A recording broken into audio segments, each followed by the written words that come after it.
जय और वीरू याद है, दो कैरेक्टर्स शोले फिल्म के। मैं समझ सकता हूं 1975 की बात है, 1975। हम में से काफी लोगों का जन्म नहीं हुआ था तब की बात है, लेकिन हाँ मूवी देखी जरूर होगी, सुनी होगी। ये दो इंपॉर्टेंट कैरेक्टर्स थे, जय और वीरू, अमिताभ और धर्मेंद्र। वो ना आपस में उनकी जो बॉन्डिंग थी, आपस में जो दोस्ती थी, आपस में जो पार्टनरशिप थी, कह दें टुगेदर दे फॉट क्राइम। इकट्ठे मिलके देखिए, अलग अलग फाइट किया उन्होंने, रिजल्ट्स आए। लेकिन जब इकट्ठे फाइट किया ना दोनों ने मिलके, तो वो difficult conditions, difficult cases solve हुए। गब्बर सिंह जैसा क्रिमिनल, उससे छुटकारा मिला। तो व्हाट आई मीन इज, जय और वीरू दो इंपॉर्टेंट होम्योपैथिक दवाएं आपके सामने लाए हूं आज, जो ये कैरेक्टर्स निभाएंगी। ये कैरेक्टर्स निभाएंगी दो इंपॉर्टेंट दवाएं, और ये इकट्ठे काम करेंगे ना तो रिजल्ट्स बहुत बेहतर आते हैं।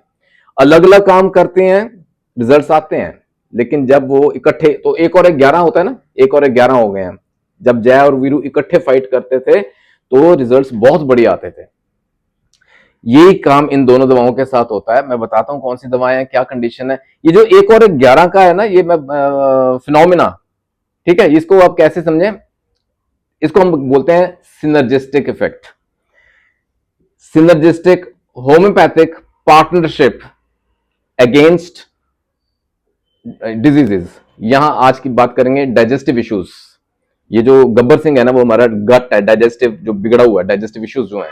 और जय और वीरू कौन है, hydrastis canadensis, the very first important remedy जो जय कंसिडर करेंगे, और वीरू है हमारा अल्फाल्फा।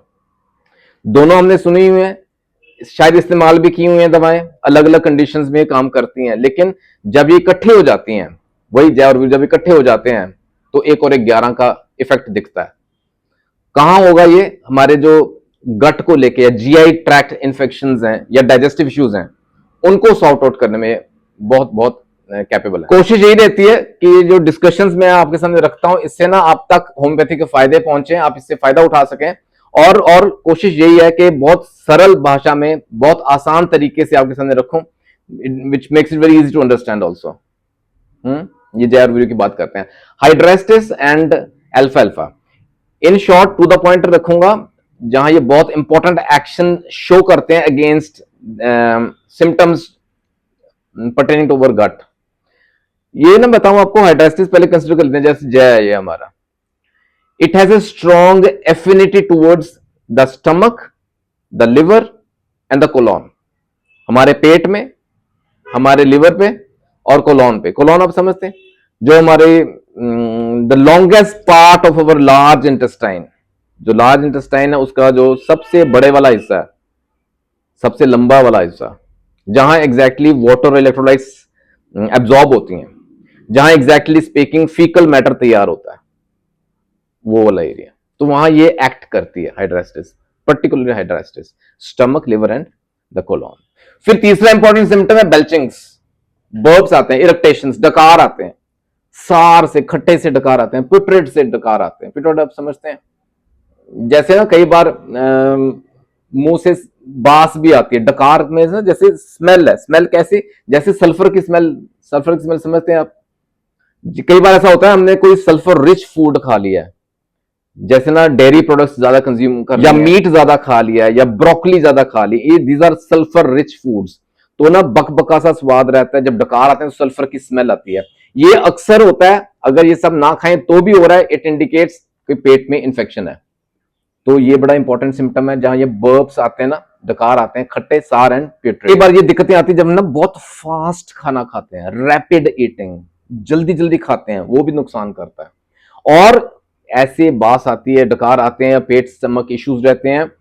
वजह क्या है, एच पाइलोरी। दिस इंडिकेट्स कि जीआई इश्यूज हैं, गैस्ट्रोइंटेस्टिनल इश्यूज हैं, गट इश्यूज हैं, लेकिन अंदर ना ये बैक्टीरिया पनप रहा है, एच पाइलोरी। बड़ा मतलब औखा है इससे छुटकारा लेना, लेकिन होम्योपैथी हेल्प करती है, and this is a very good remedy.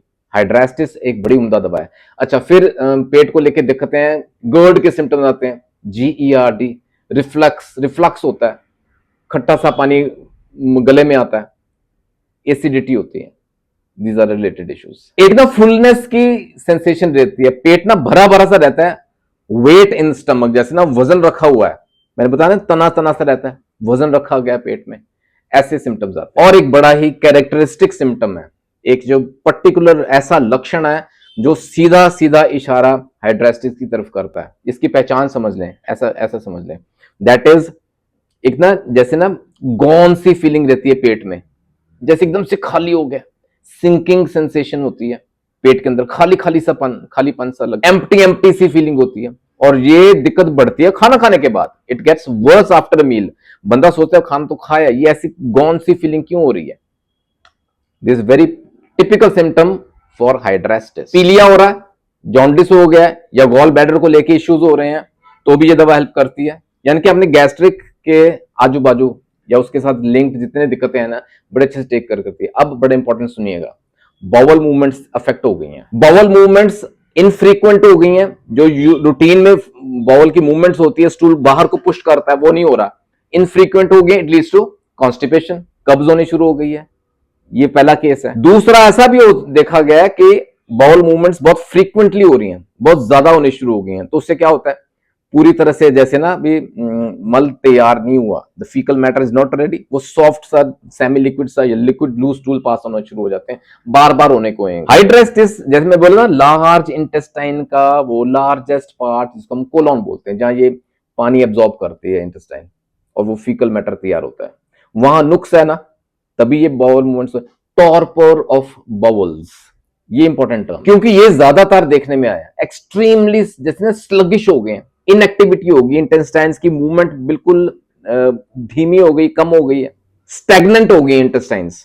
वजह क्या है, जो हमारे एब्डोमिनल मसल्स हैं या इंटेस्टाइनल मसल्स हैं ना, वो कॉन्ट्रैक्ट नहीं कर पा रही हैं, वो कॉन्ट्रैक्ट नहीं करेंगे, इंटेस्टाइनल मूवमेंट नहीं हो पाएगी, it will lead to severe constipation. जो वेस्ट बंद हो गया है लेकिन वो मूवमेंट नहीं हो रही, बाहर को पुश नहीं हो रहा, बंदे को ना डेफिकेट करने की अर्ज नहीं हो रही है, मल त्यागने की इच्छा ही नहीं हो रही है, स्टूल पास आउट करने की अर्ज ही नहीं हो रही है, अंदर इकट्ठा होता जा रहा है, दिक्कतें कॉज हो रही हैं, वो अंदर सड़ रहा है, गल रहा है, इंडाइजेशन के और सिम्टम्स आने शुरू हो जाएंगे, सिवियर कॉन्स्टिपेशन।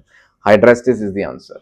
और जब स्टूल आता है लंप्स के शेप में आता है, लंपी स्टूल होता है और येलोइश लाइट कलर्ड, और वो भी ना ऊपर जैसे ना म्यूकस जमा। हाइड्रेस्टिस के जो चुनिंदा जो बहुत इंपॉर्टेंट ये फंक्शंस है, मैं आपके सामने रखे हैं, इंपॉर्टेंट सिम्टम्स आपके सामने रखे हैं, ये है जया जब अकेला फाइट करेगा। वीरू जो है हमारा alpha alpha, we know it, इसका तो बहुत बहुत ही कॉमन और बहुत ही इंपॉर्टेंट सिम्टम्स हैं हमारे स्टमक को लेके। भूख कम है, we understand that, diminished appetite with loss of weight, वजन कम होना शुरू हो गया, ये साथ जुड़ गया ना सिम्टम। पेट में ना एम्प्टीनेस फीलिंग रहती है, गॉन गॉन फीलिंग रहती है, सिंकिंग फीलिंग रहती है, खाली खाली सा महसूस करता है बंदा, मिलता जुलता सिम्टम आ गया स्टमक। अगर भूख लगती भी है ना, कुछ खाता है, उसको आराम नहीं मिलता, ही डजंट लाइक, हंगर जो है ना, it does not ameliorate after eating, खाना खाने के बाद भी उसको लगेगा खाली खाली से, खाली, वो सेम मिलता जुलता सिम्टम आ गया, यानी कि एपेटाइट वांटिंग रहेगी हमेशा, और अंदर अंडर कॉज वो वेट लॉस हो रहा है, क्यों? क्योंकि मैल न्यूट्रिशन है, न्यूट्रिशन नहीं मिल पा रहा बॉडी को, ठीक है। तो ये अल्फा अल्फा का, अब दोनों इकट्ठे वही synergistic homeopathic partnership, Hydrastis and alpha alpha. ऐसी दिक्कतें हैं पेट को लेके, हाजमे को लेके, देखो मैं आपको बताऊं, मुख दी गल की है, मोटा मोटा याद रखें, loss of appetite, extreme debility, severe constipation, बदहजमी के साथ लिंक्ड, मतलब इससे बेहतर मैं नहीं समझता कोई दवा होगी जो बहुत ही अच्छे रिजल्ट्स दे। और ये सिनर्जिस्टिक इफेक्ट है, एक और एक 11 वाला इफेक्ट है, जया और वीरू वाला इफेक्ट है। ऐसी कंडीशंस में ना यूजुअली लो पोटेंसीज में रिजल्ट्स बहुत अच्छे आते हैं। Ideally start with a mother tincture formulation, ठीक है। हाइड्रेस्टिस एंड अल्फा अल्फा दोनों क्यू फॉर्म में यूज कर सकते हैं हम। अच्छा, इसमें भी अब नोट कीजिएगा, अगर एज ए टॉनिक यूज करना है, दिक्कतें इतनी नहीं है हमें, लेकिन as a tonic, as an appetiser, as a weight gainer, as जैसे ना तंदुरुस्त रहने के लिए, हाजमे को सही रखने के लिए यूज करना है, तो दोनों के 5-5 कतरे बहुत हैं। अराउंड 30 ml वाटर खाना खाने से पहले, दिन में 2 बार, around 5 to 7 drops, 5 drops is okay, दिन में 2 बार खाना खाने से पहले, ये एज ए टॉनिक यूज करना है। लेकिन अगर दिक्कतें रह रही हैं, जो मैंने सिम्टम्स बताए हैं, वो किस हद तक हैं, अगर दिक्कतें रह रही हैं, देन हाई डोज चाहिए हमें, 15 तक ड्रॉप्स ले सकते हैं दोनों के, ठीक है, वही अराउंड 30 ml वाटर दिन में 3 बार, सुबह दोपहर शाम।